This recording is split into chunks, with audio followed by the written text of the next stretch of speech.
The new Premier of Ontario, Doug Ford, continues to confound his critics. His latest move to cut Toronto City Council from 47, which would have been in the next election, to 25 seats. Everyone is still up in arms. A lot of people still happy about this. Let's find out what my big two heavy-hitting political strategists from the Conservative side of the aisle think about this. Elise Mills, Sarah McIntyre. All right, Elise, I want to start with you on this one because you're new to Ontario from the West Coast, from Vancouver. When you heard that Toronto City Council, in the size of our city, we have 47 people for the next election, 47 people representing the nearly 2.8 million people here. What was your reaction? You know, quite frankly, if this doesn't get stopped, you're going to end up in a precedent that British Columbia is in, which is there is very little accountability, nothing gets done. And that's sort of the juggernaut, as Sarah would know from being in BC too, that we are in Vancouver. And it really accounts for big decisions like pipelines and infrastructure. So I applaud, because I don't think size equates accountability. Size does not equate to good government. And I think that to align it to a provincial and federal riding, I think creates power. And I would ask Torontonians, when was the last time you saw your city council? When was the last time you went to a meeting? Because I'm pretty sure if you had, you'd be just as gobsmacked as I was about the bloat that's there. So it's always the notion, Sarah, that Doug Ford didn't campaign on this. He never said it specifically that he's going to cut the size of council.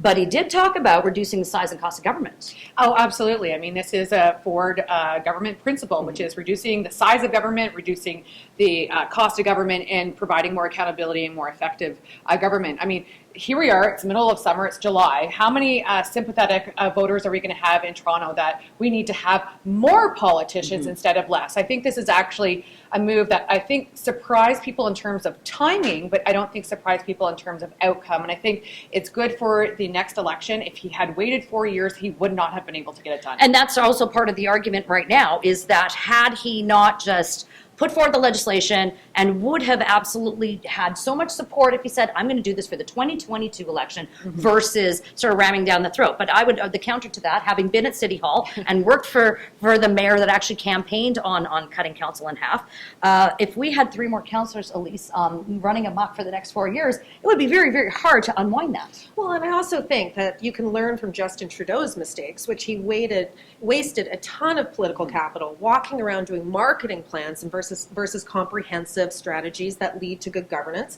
and have an answer to the very questions that local residents and provincial voters want to hear about. I mean, this is the issue that we've had. We have absolute confusion in this country because there's no follow-through. There's no comprehensive strategy or communications that come from policy, right? Well, and the other piece I think that you brought up in British Columbia is it ends the debate about who has control. Municipalities are the creation of the provincial government. That is constitutional. Right. And the first time we see anyone give in to the powers of the municipalities over the powers of the provincial government that was duly elected with a massive majority, we're going to end up in a stagmired state that British Columbia has right now, where basically any municipality can shut down any project. All right. Well, one of the other criticisms, and I'll say this is kind of coming from me, the Doug Ford government has been doing some pretty extraordinary things since they took office just a few short weeks ago, ripping up contracts, green energy contracts that were costing taxpayers millions of dollars and with little to no value, getting rid of the hydro board, and actually moving forward with that big financial review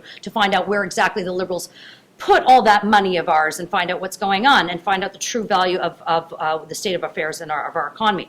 Sarah, the criticism I will have for Premier Ford on this move with respect to council is it's a giant distraction from all the other good things he has done, including something that not a lot of people are talking about. The former Liberal government, of course, had said when we were going to legalize marijuana in this country, they're going to allow a monopoly through the Liquor Control Board of Ontario, the LCBO. Doug Ford has said, no, we're opening it up to the free market. We're not talking about that. No, and it is a distraction on that front. But and I would say, yes, thank God the free market and common sense has prevailed at Queen's Park. And, you know, the LCBO has done a great job of cartelling and providing communist lineups every long weekend and, you know, unbelievable hours and, you know, really controlling actually the type of wine we can get there. So opening up this front, it provides some hope to me that maybe we're going to open it up on the liquor front as well. And maybe we'll end up like British Columbia again, where you have the public LCBO, but then you have some private liquor providers as well. So let's talk about that as well. And in Alberta too, yes, for sure. Lisa, you've lived in different parts of this country. Certainly you're coming from the West Coast. This has been a monopoly for the LCBO for far too long, and we can argue with how the federal government has handled the entire decriminalization and legalization of marijuana, but there's premiers all across the country, including Brian Pallister in Manitoba, that's saying, look, we're going to allow the private sector to get involved in this too, because the rationale behind legalizing something like marijuana is to keep the underworld out of it, keep the prices at a reasonable rate, and so taxpayers can make some money. Well, absolutely, and I rarely do this. You guys know this, but I have to applaud LCBO because coming from Vancouver, your LCBO looks a lot more entrepreneurial than my liquor board out in Vancouver, and that's a place where liquor is still like behind closed doors and antiquated.